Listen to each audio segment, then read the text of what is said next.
दुनिया की दिग्गज स्पेस एजेंसी नासा अब भारत की स्पेस एजेंसी इसरो के साथ मिलकर काम करेगी और अंतरिक्ष में अमेरिका और भारत के रिश्तों को मजबूत बनाएगी। पहली बार नासा और इसरो के अंतरिक्ष यात्री साथ मिलकर अंतर्राष्ट्रीय स्पेस स्टेशन पर एक कैरियर सुरक्षित करने का प्रयास कर रहे हैं। नासा इसरो इस प्रोजेक्ट को लेकर सिंथेटिक अपर्चर रडार को लॉन्च की तैयारी कर रहे हैं। ये उपग्रह पृथ्वी की पूरी सतह को हर 12 दिन में 2 बार मैप करेगा। ये उपग्रह अमेरिका और भारत की जलवायु परिवर्तन और अन्य वैश्विक चुनौतियों को लेकर जानकारी इकट्ठा करेगा। अमेरिका की स्पेस फोर्स और भारतीय स्टार्टअप्स के बीच हुई साझेदारी के मद्देनजर डेटा फ्यूजन तकनीक और इंफ्रारेड सेंसर सेमीकंडक्टर निर्माण को आगे बढ़ाने पर भी काम किया जाएगा। ज्यादा जानकारी पल्लव बागला इस पर दे रहे हैं। मोदी सरकार के तीसरे कार्यकाल में अमेरिका और इंडिया के बीच में पहली हाई लेवल वार्तालाप हुई। अमेरिका के national security adviser Jake Sullivan और भारत के national security adviser Ajit Doval sahab के बीच में एक हाई लेवल की बातचीत हुई टेक्नोलॉजी और क्रिटिकल टेक्नोलॉजीज पे। उसमें कुछ मुद्दे जो कि अंतरिक्ष और डिफेंस से रिलेटेड हैं, उसके बारे में मैं थोड़ी सी आपको जानकारी देता हूं। जेक सलिवान साहब और अजीत डोवाल साहब के बीच में जो बातचीत हुई, उसमें खास चीज निकल के आई कि भारत का जो पहला गगन यात्री है, जो कि नासा और इसरो के साझा प्रोग्राम के मद्देनजर इंटरनेशनल स्पेस स्टेशन जाएगा, उसके लिए जो कैरियर है, माने किस रॉकेट सिस्टम के द्वारा, किस क्रू मॉड्यूल के द्वारा अंतरिक्ष में इंटरनेशनल स्पेस स्टेशन पे भेजा जाएगा, उसके ऊपर चर्चा हुई। इस वक्त एक क्रू ड्रैगन स्पेसएक्स का है, जिससे अमेरिका अपने अंतरिक्ष यात्रियों को अंतरिक्ष में इंटरनेशनल स्पेस स्टेशन भेजता है, और एक बोइंग का स्टारलाइनर है, जिससे कि भारतीय मूल की अंतरिक्ष यात्री सुनीता विलियम्स अभी इंटरनेशनल स्पेस स्टेशन पे गई हुई। तो ऐसी उम्मीद है कि इन दोनों में से एक कैरियर को या इस रॉकेट या इस सिस्टम को लेके भारत का पहला गगन यात्री अंतरिक्ष में इंटरनेशनल स्पेस स्टेशन जाएगा। इसका साझा रूप से जो मसौदा था, वो प्राइम मिनिस्टर नरेंद्र मोदी और प्रेसिडेंट जो बाइडेन के बीच में पिछले साल जब बातचीत हुई थी, तब तैयार हुआ था। उसके साथ साथ ये भी पता लगा है कि नासा और इसरो का जो सिंथेटिक अपर्चर के रडार का सैटेलाइट है नीसार, जो कि दुनिया का सबसे महंगा अर्थ इमेजिंग सैटेलाइट है, करीबन 1.2-1.5 बिलियन डॉलर्स की उसकी कीमत बताई जाती है, उसके ऊपर भी चर्चा हुई। और उम्मीद है कि वो इस साल में किसी टाइम पे भारत के रॉकेट से अंतरिक्ष में छोड़ा जाएगा।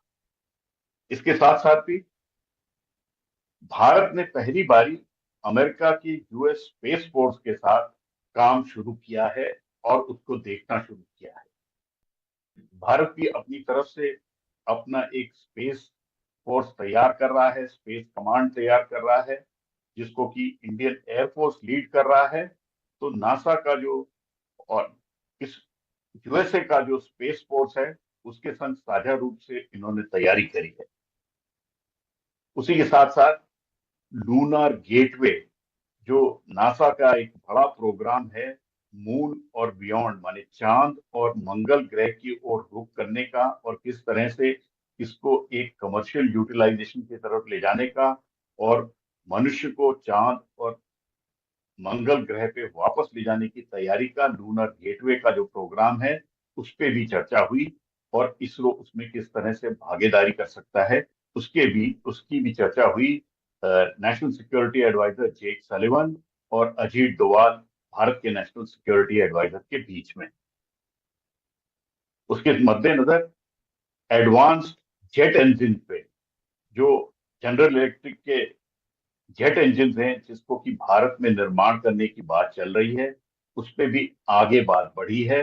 और कहीं ना कहीं थोड़े दिन में वो जनरल इलेक्ट्रिक के हाई परफॉर्मेंस जेट इंजन अब हो सकता है जल्दी ही भारत में बन पाए, भारत के अपने लड़ाकू विमानों में लग पाए और तीसरे देशों को भी एक्सपोर्ट कर सके।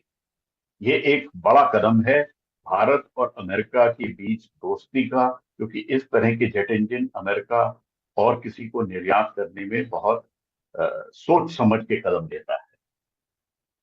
इसी के साथ साथ सेमीकंडक्टर्स पे भी, जो भारत का एक बड़ा इंडियन सेमीकंडक्टर मिशन है, जिसमें इंडिया चाहता है कि अमेरिका की भागीदारी हो, खासकर अमेरिका के कंपनीज की, उस पे भी चर्चा हुई। तो भारत के national security adviser Ajit Doval sahab और जेक सलिवान साहब, जो नेशनल सिक्योरिटी एडवाइजर हैं अमेरिका के, उनके बीच जो हाई लेवल वार्तालाप हुई, उसमें कई चीजें निकल के आई, खासकर हाई टेक्नोलॉजी के क्षेत्र में, सेमीकंडक्टर्स में, स्पेस के क्षेत्र में, डिफेंस टेक्नोलॉजीज में, क्रिटिकल टेक्नोलॉजीज में और ग्रीन एनर्जी के क्षेत्र में। तो ये दर्शाता है कि प्रधानमंत्री नरेंद्र मोदी का जो तीसरा काल है, जो तीसरा चरण है, उसमें भारत और अमेरिका की दोस्ती आगे बढ़ती रहेगी और टेक्नोलॉजी उसमें एक बड़ा अहम हिस्सा है। भारत की मंशा है कि 2047 तक जब भारत एक विकसित देश बन सके, उसमें साइंस और टेक्नोलॉजी की भागीदारी बहुत हो। तो ये जो हाई लेवल मीटिंग थी भारत और अमेरिका की, ये उसी विकसित भारत को बनाने की ओर, प्रोग्राम कैसे बने और अमेरिका जो दुनिया की सबसे पुरानी डेमोक्रेसी है और भारत जो दुनिया की सबसे बड़ी डेमोक्रेसी है, वो किस तरह से इसमें साझा रूप में काम कर सकते हैं, उस पर बड़ी गहन चर्चा हुई। नई दिल्ली से पल्लव बागला, एनडीटीवी इंडिया के लिए।